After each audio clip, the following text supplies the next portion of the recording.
The Lead. Sponsored by Lavish Boutique, Lavish Coffee, Jasper Veterinary Clinic, Jasper Bone and Joint, and Carl Cannon Chevrolet Buick GMC. Welcome to The Lead, everyone. I'm your host, Al Blanton, and this week we have an absolute power-packed show for you. Our guest this week is a man who serves as a physical therapist at Rehab South by day and college football official by night. Please welcome Phillip Davenport. Phillip, so good to see you, man. Good to see you, Al. Thanks for having me. It's an honor to be here with you today. Of course. Well, you know, when I think about you, a lot of times I think about the article that we did, I guess it was like maybe 5 or 6 years ago in 78 magazine, and on your officiating. You actually ended up making the cover. We hope that was as enjoyable for you as it was for us. What do you remember about that? Well, I remember just the nervousness of being interviewed for a magazine and had no idea I'd be on the cover. I think the most unusual thing is where we did the interview, I put my uniform on in the basement of a bank. Yeah. So that was kind of odd, but had a good time doing it. Yeah.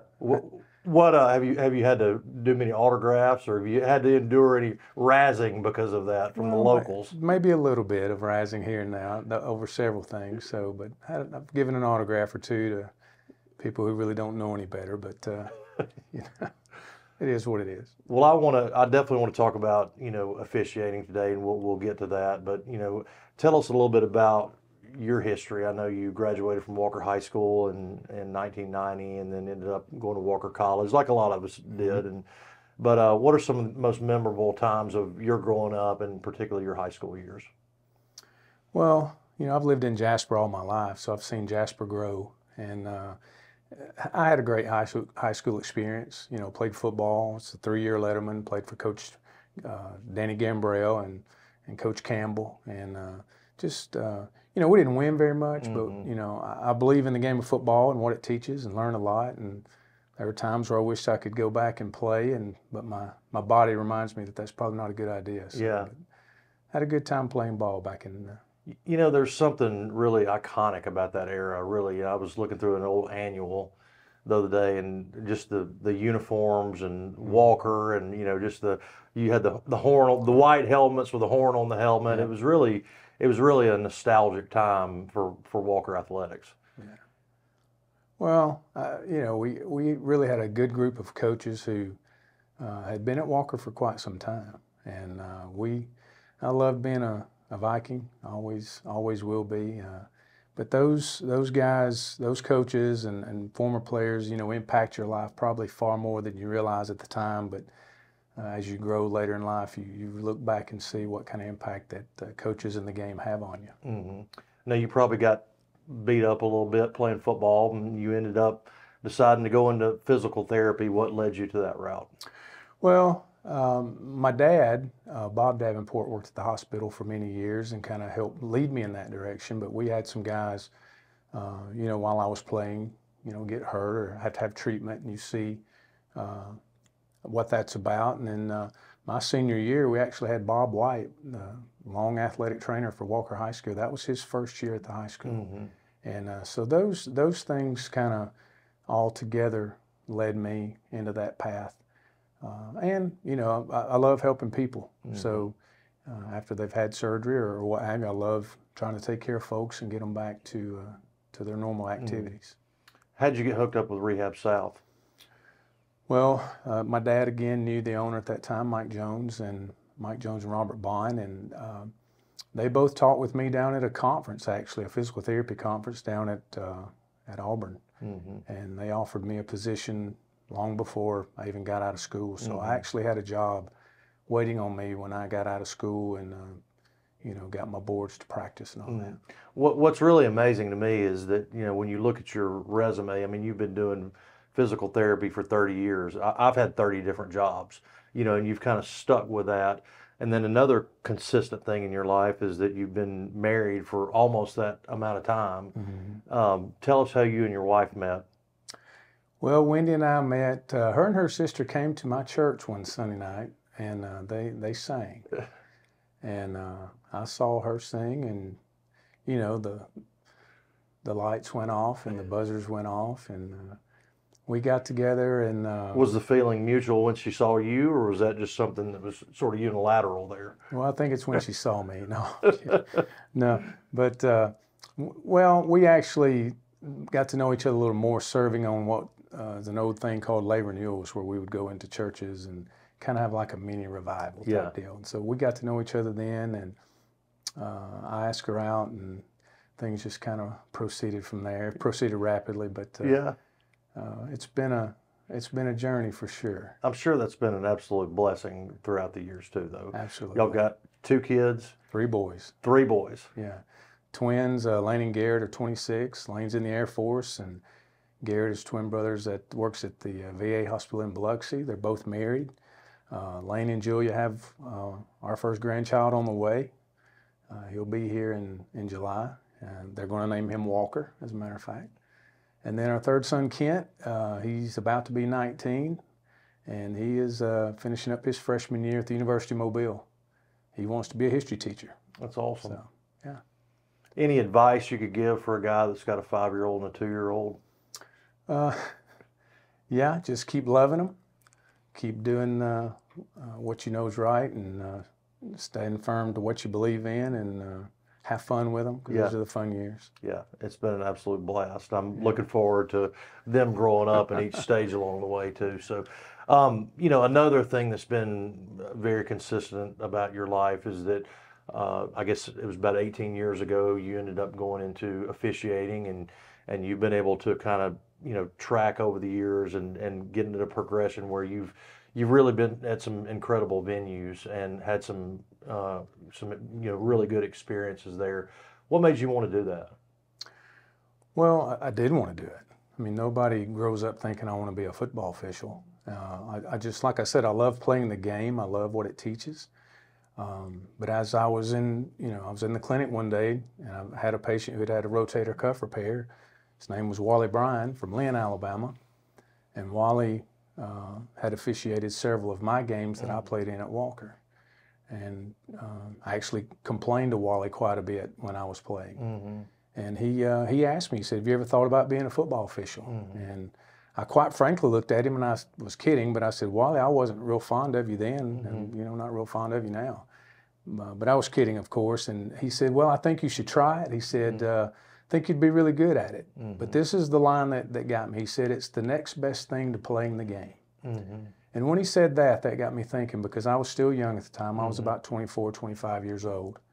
And I missed it. And so when he told me this was the next best thing to playing, I wanted to give it a shot. And so I did.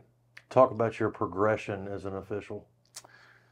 So, you know, you start working junior high games. My wife was pregnant with our twins at the time. And I went to Carbon Hill on a Tuesday night and worked my very first game, a junior high game, and I made something like $25, $30. And I brought that money home to her, and I said, "Do you know how many packs of diapers this will buy?"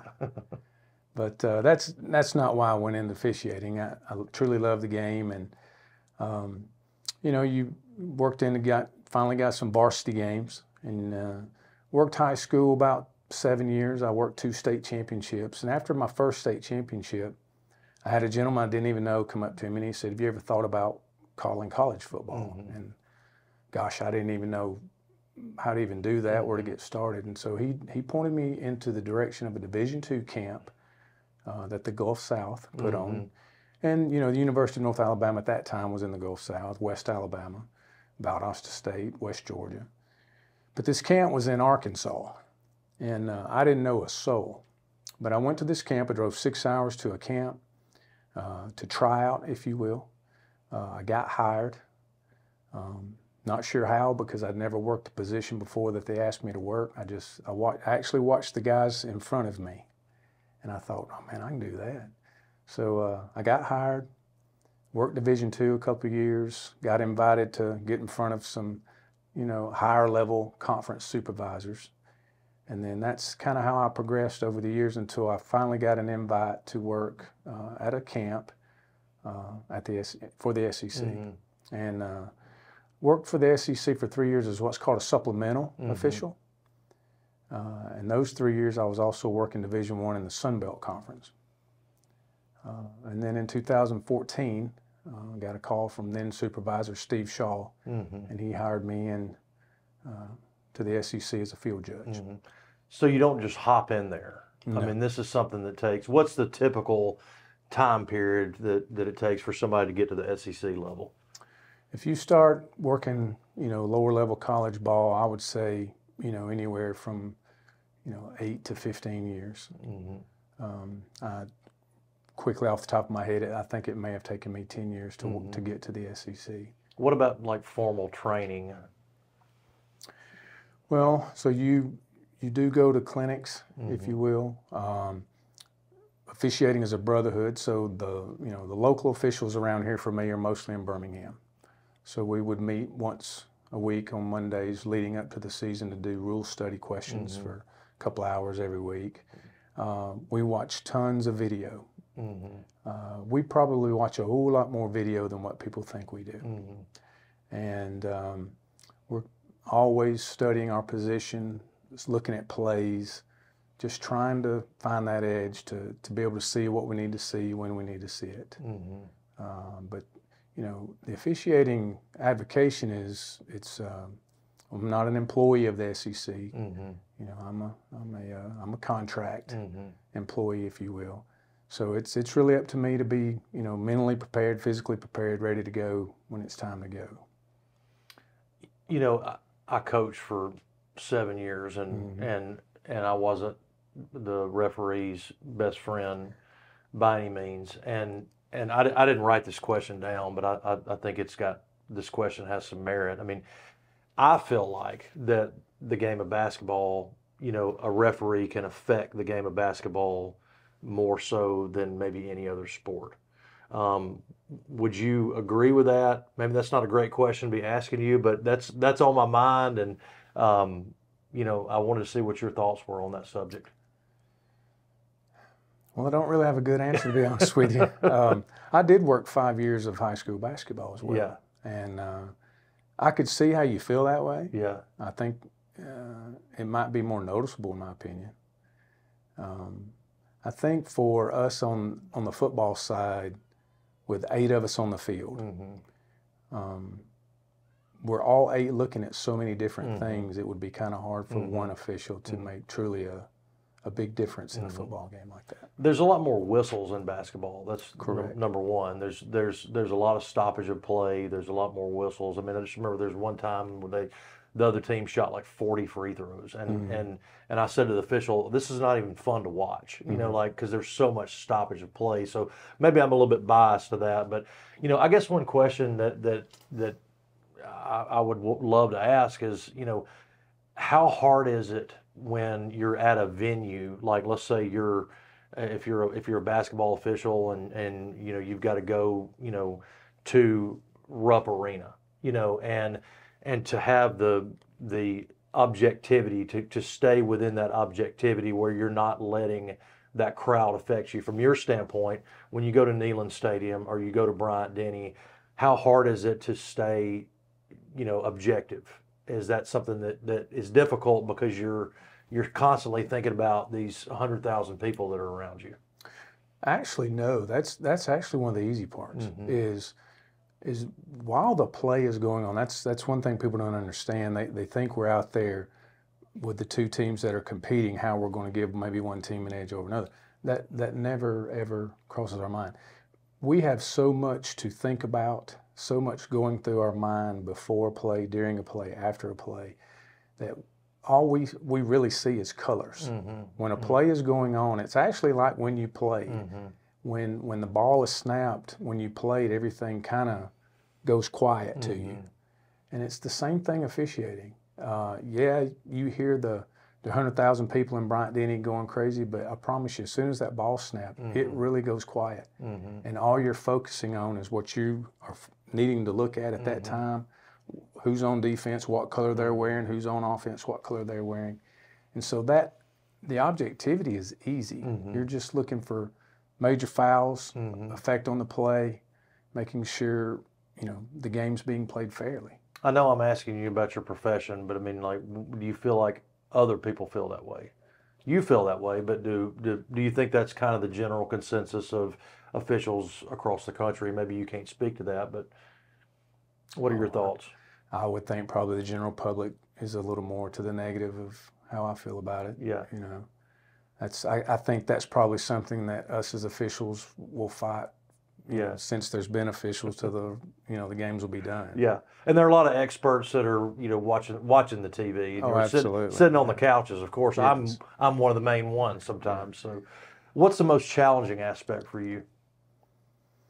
To officiating? Yeah. I think the preparation. Mm-hmm. The preparation keeps you busy. You know, once you get on the grass, you know, on a 2:30 CBS game in the afternoon to you're off at 6 or 6:30. Mm-hmm. It's stressful, but that's really the easy part. Mm-hmm.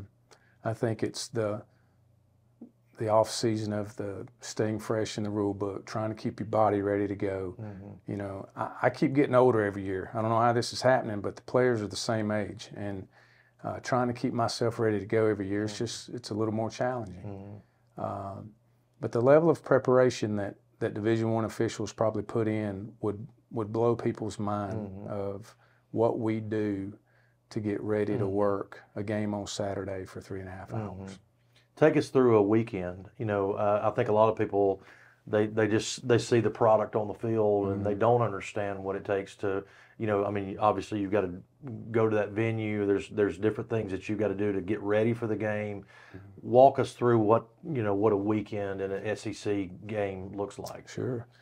I think first and foremost, I'd be remiss if I didn't, the people I work with at Rehab South, my family, I tell young guys all the time who ask me about trying to progress up. The first thing I ask them is, do you have a job or a career that will allow you to do this? And also, do you have a family that is supportive? Because you're going to need both, because you spend a lot of time away from home. And so Sundays, I'll start with Sunday, is usually my travel home day. I'm usually on the road or in the air on Sunday trying to get back home. And then Monday starts, go into work on Monday, but then you're breaking down what you did on Sunday, Monday, Tuesday, what you did on this past Saturday. We watch that game, our grade, when we are graded, our grade comes out generally on Tuesday evening. You review, any plays that the grader wants you to look at. And do they grade you individually? Yes. Okay. So you'll have, sometimes they're at the game, but sometimes they just watch the film. But they will go through the game play by play, and they'll grade on maybe what you should have called. And if you did throw your flag, they'll definitely grade you on that, whether it's correct, marginal, or incorrect. And those grades over the course of a year, your whole body of work will obviously affect your bowl assignments, your postseason activity.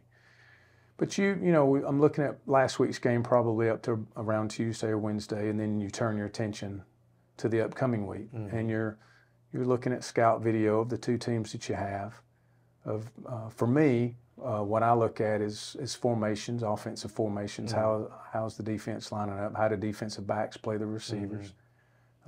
Watching kick plays, a lot of punt plays, and then on Thursday night's pack night. I pack my bag on Thursday night. It's kind of a ritual. Friday is travel day. We have to be in town on Friday evening to wherever we are. So depending upon where my game is, sometimes I work a little bit on Fridays. Most of the time I'm just traveling. You arrive at the venue or at the hotel on Friday evening. We go to dinner as a crew. And then we come back to the hotel on Friday night after dinner, and we're generally in a meeting for about an hour and a half to 2 hours, watching video and starting preparation for Saturday. Saturday morning, we generally all meet for breakfast early, depending upon our game time. And then Saturday morning, we will have a pregame, another hour and a half pregame meeting to nail down final details of things we're going to be, anticipating or how we're going to handle situations. And then last thing we do is handle logistics on when we're leaving for the stadium.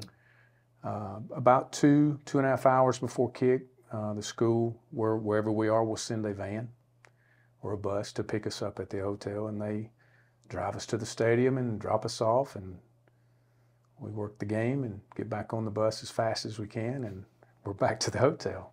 And then you get up on Sunday morning and it starts all over again. Who sets the hotels up for you? So normally on your crew, you have a hotel guy. So he handles getting everybody's hotel room situation.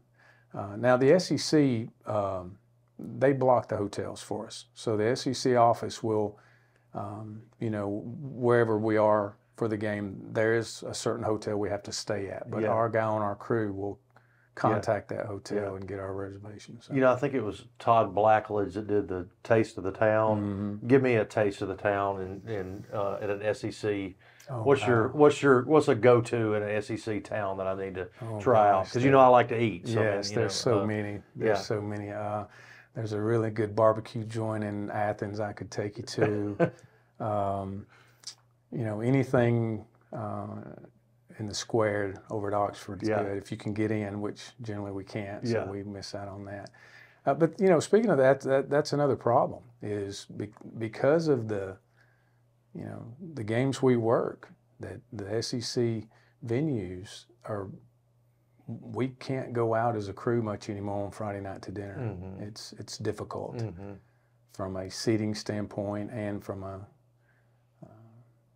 you know, a visibility standpoint. Do people know that that's y'all typically when you're going out? Yeah, most of the time they'll pick up. Somebody will recognize somebody, and then you can hear it spread through the restaurant like wildfire. Yeah. Now you've had some outside of the SEC. I mean, you've had an opportunity to see some pretty awesome venues. Mm-hmm. What's your favorite place that you've been to, stadium-wise? Well, all the SEC venues are special in their own way, and comparatively across the country, there's not many venues I would say that rival SEC stadiums. I've worked at Oklahoma, I have worked at Texas, which those two will be coming into the SEC this fall. They'll be great additions to the conference. But I would have to say, you know, working 2 Rose Bowls is absolutely probably right now. I mean, those were special to be able to work in that stadium for that game. So just to be amongst that history was pretty special. Yeah, we went to the game this past year and at the Rose Bowl, and you know, obviously it's iconic. But what I think is cool about what y'all do is y'all get to kind of see the inside of the stadium. What was that like at the Rose Bowl? So they do a really good job with the officials, but what makes the Rose Bowl even more special is how they treat your family. They treat your family like they're royalty. They really do. But then we get the opportunity, the officials and our family, whoever we bring with us, they give you a really top to bottom, front to back, underneath tour of the Rose Bowl with its history. And you learn a lot, and it's pretty cool to learn the history of the Rose Bowl and just the nostalgia of it all is fantastic. Where'd y'all stay when y'all went to Los Angeles? Well, I can't think. What city? Or what part of LA? Oh, we're in downtown LA. In downtown? So I cannot think of the famous hotel. It is escaping me right now.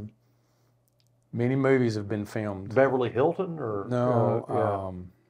Were you in Beverly Hills? No. Yeah. No, not quite. Not that posh. Not that posh.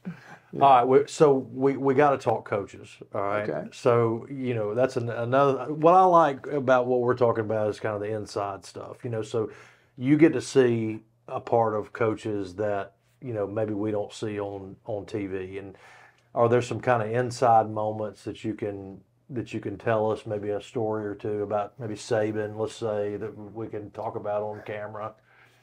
Well, not many.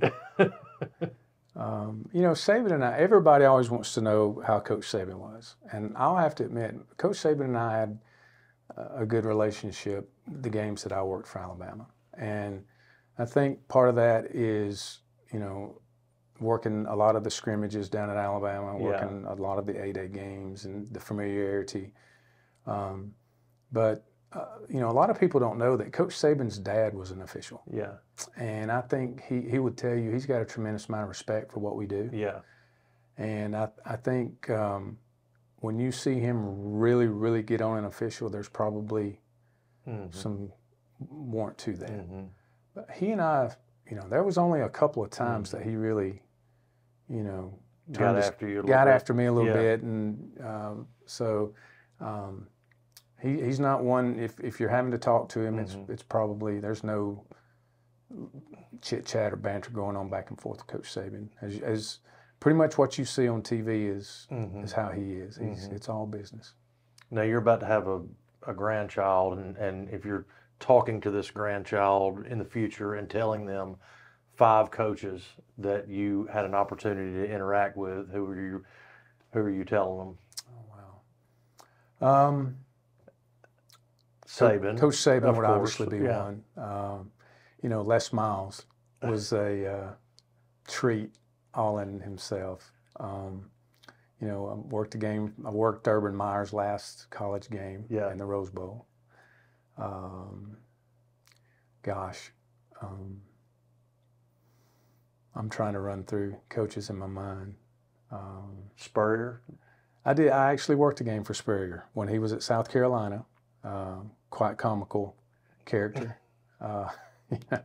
Trying to explain a rule interpretation to Steve Spurrier is kind of like somebody speaking Portuguese to a Mandarin Chinese guy. Yeah. So it's challenging at best. So, what about Dooley? Did you? Well, he was probably AD back then, but I think Richt or when I got in, Coach Richt was at Georgia. Real calm demeanor. Yeah. So talked a lot under his breath. Yeah. So coaches they're rare breed, and I understand that they're under a lot of pressure. I get it. And some of them, a 5-yard penalty means a lot to some other coaches than it does to some others. And so you try to take that into account. I think one guy I'm thinking of right now, Coach Stoops up at Kentucky.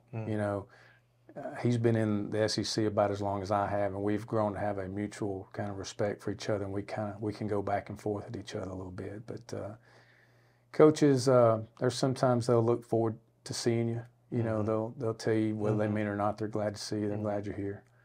So I think for the most part, the coaches in the SEC are high level, high class men who are trying to be great leaders of men, and they respect and understand what we're doing and what we're trying to do.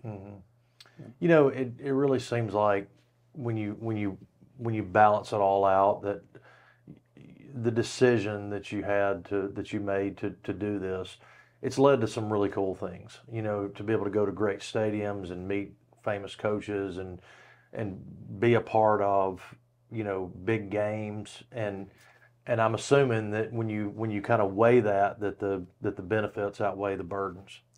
Absolutely. I would be the first to tell you, people ask me how I got in the SEC. I'll be honest with you, I don't really know. I mean, I've made this joke before. It's kind of like the mafia. I'm not real sure how I got in there, but I just know I can't get out.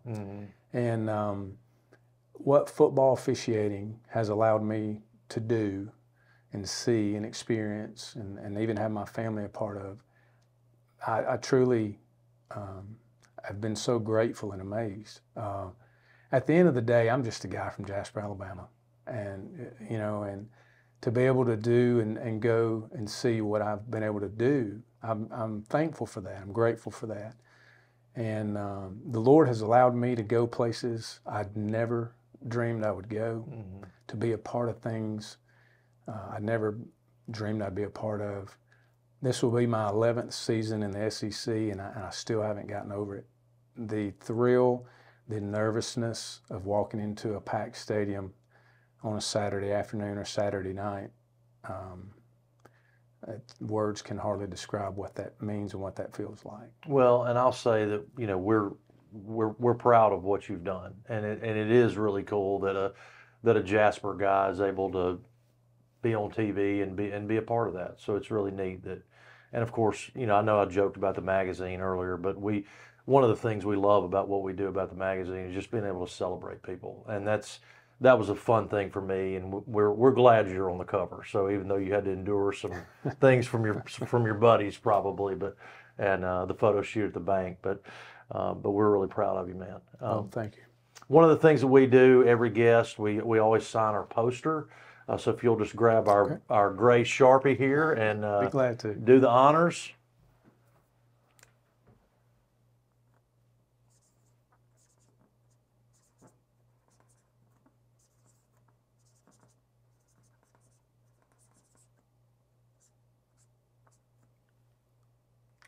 Give Awesome. you an F for field judge.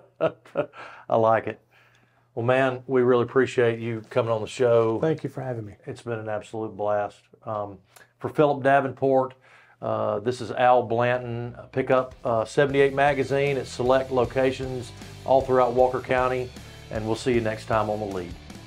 The Lead, sponsored by Lavish Boutique, Lavish Coffee, Jasper Veterinary Clinic, Jasper Bone and Joint, and Carl Cannon Chevrolet Buick GMC.